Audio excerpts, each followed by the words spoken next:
आदमी को विश्वास करना चाहिए। भगवान जिस पर वे प्रसन्न होते हैं उसके अंदर भावनाएं उत्पन्न करते हैं। यही एक कसौटी है सबसे बड़ी भगवान की कृपा अनुग्रह की। लोगों का ये ख्याल है भगवान जिस पर प्रसन्न होते हैं उसको धन देते हैं, संतान देते हैं, वैभव देते हैं, यश देते हैं, मान देते हैं। नहीं, ऐसी बात नहीं है। ये वस्तुएं तो उन लोगों को भी मिल जाती हैं जो भगवान के क्रोध के पात्र रहे हैं। रावण के पास इन चीजों का अभाव था क्या? संतानें कुछ कम थी क्या उसके पास? धन कुछ कम था क्या उसके पास? बुद्धि कुछ कम थी क्या उसके पास? वैभव कुछ कम था क्या पास?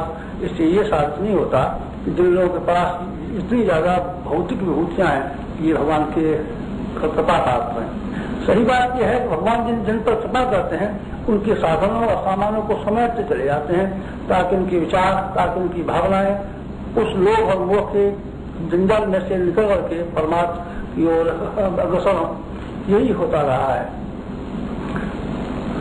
पहला का ये हुआ, ध्रुव का ये हुआ, हरिश्चंद्र का ये हुआ, मोरध्वज का ये हुआ।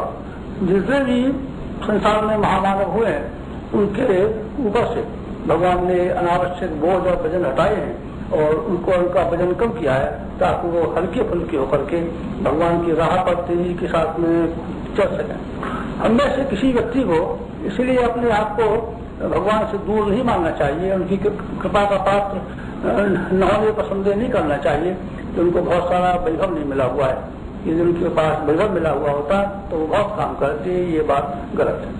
वैभव बाबा ने अगर काम किया होता तो दुनिया में संपन्न आदमियों की कमी क्या है? हेनरी फोर्ड, रॉकफेलर, हिंदुस्तान में कितने संपन्न आदमी हैं जिनमें से टाटा जी का नाम लिया जा सकता है, बिरला जी का नाम ले सकते हैं, दूसरे लोगों का नाम ले सकते हैं। कितने संपन्न आदमी हैं। संपन्न आदमियों के द्वारा समाज का कोई नया निर्माण या समाज का कोई उत्कर्ष हुआ होता तो अब तक कब का ये बात पूरी हो गई होती। गवर्नमेंटों के पास उनकी क्या कमी है? नोट छापने में कितनी देर लगती है? आजकल तो फॉल्स करेंसी का बोलबाला है। गवर्नमेंट के कोष में जितना भूल का धन होता है उससे कई गुनी मुद्रा करेंसी छाप दी जाती है। लोगों के विचारों और भावनाओं का परिवर्तन करना जैसा कि सरकारें चाहती हैं संभव रहा होता अब तक धन के द्वारा कब का पूरा हो गया होता।